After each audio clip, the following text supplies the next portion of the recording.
Hello friends, आप सभी को मेरे यूट्यूब चैनल में स्वागत है। फटी चादर और बूढ़ी माँ की कहानी।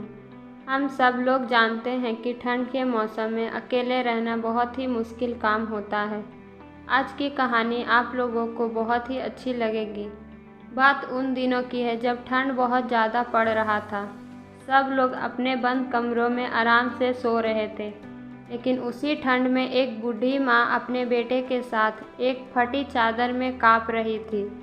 उसके पास एक ही चादर था और वो उसका बेटा ही उसे यूज़ करता था। एक दिन की बात है, उसका बेटा पूछा, माँ कब हम लोग की गरीबी दूर होगी?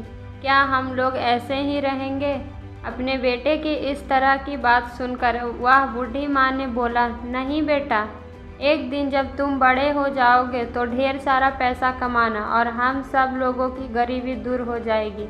अपनी माँ की इस बात को सुनकर उसका बेटा बहुत ही खुश हो गया और फिर अपने काम में लग गया। बूढ़ी माँ अपने बेटे को पालने के लिए एक सेठ के यहाँ पर नौकरी करती थी। समय बीतता गया और एक दिन उसी बूढ़ी माँ ने अपने सेठ से एक चादर मांगा। सेठ बहुत ही अच्छा था, उसने तुरंत एक चादर दे दिया।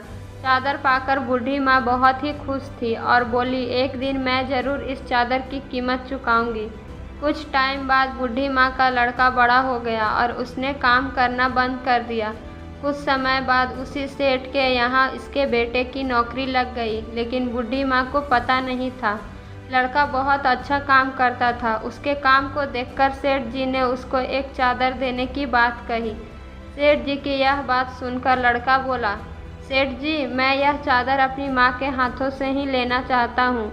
अगले दिन लड़का और सेठ जी उस लड़के के घर पर जा पहुँचे। सेठ को देखते ही उसकी माँ पहचान गई और जब सेठ जी ने बूढ़ी माँ को चादर दिया तो बूढ़ी माँ ने कहा, सेठ जी, मैं यह चादर नहीं लूँगी। सेठ जी ने पूछा, क्यों? बूढ़ी माँ ने बोला, अभी तो एक चादर उधार है मेरे पे आपका। बूढ़ी माँ की यह बात सुनकर सेठ जी को याद आ गया सब कुछ और उन्होंने बोला, वह कर्ज तो आपने बहुत पहले ही उतार दिया था, आपने इस होनहार बेटे को मेरे पास रख कर। सेठ की बात सुनकर बूढ़ी माँ बहुत ही खुश हुई और बोली, आप जैसा मालिक सबको दे भगवान। दोस्तों, इस कहानी से हम लोगों को यही सीख मिलता है कि हम लोगों को कभी भी दूसरों के एहसानों को भूलना नहीं चाहिए। अगर आपको हमारी यह स्टोरी फटी चादर और बूढ़ी माँ की कहानी अच्छी लगी हो तो लाइक करें, शेयर करें और कमेंट में बताएं कि यह स्टोरी कैसी लगी। ऐसी और स्टोरी के लिए हमारे चैनल को सब्सक्राइब करें।